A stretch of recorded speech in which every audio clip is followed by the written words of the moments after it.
What's up, everybody? So this is a quick unscripted video on some of the upgrades to the Max Jax lift system I have in my garage. If you haven't seen the previous video, be sure to check that out on the setup and what's involved in putting it in an average house. So some of you wanted to see some of the upgrades that I've done to the Max Jax system. So let's check it out.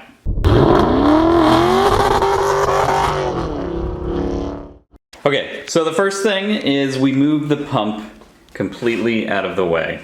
So if you have the Max Jax system, it kind of sits in the middle of the garage with the hoses sticking out of it. I don't know how many times I almost tripped and killed myself tripping over the dang hoses. So what I did is I ordered they have a hose kit from Max Jax themselves. You just order 4 of them. It is a bit pricey, and they came with some quick disconnects that I actually didn't need. So you might be able to source your hoses other places, but they are the 5700 PSI hoses.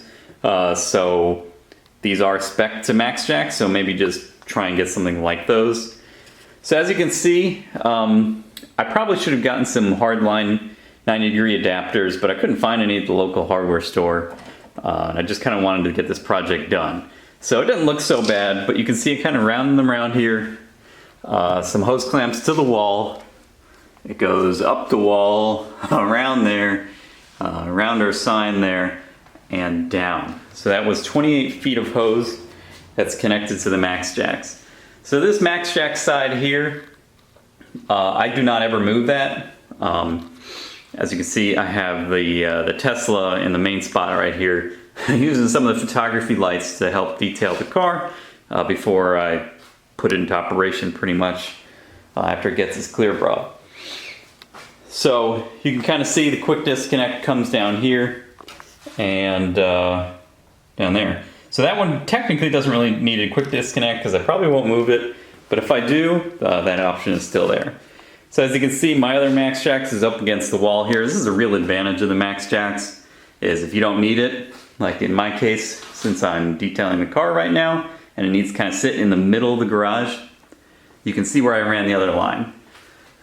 So right now you can see it's just kind of hanging off, and this is probably pretty bad because if you want to reuse this, it's probably just going to leak hydraulic fluid. So I need to get some kind of reel to mount to the ceiling so I can wrap that around. But the hose runs basically just on the ceiling all the way over here around the attic crawl space and down back to the unit. So that keeps the garage garage floor nice and clutter free. No problems whatsoever running it this way. It seems to work fine. You just have to make sure to bleed the system, and because there's going to be a lot of air caught up when you reset up the system here. So that kind of took a while to kind of just get all the air out of the system.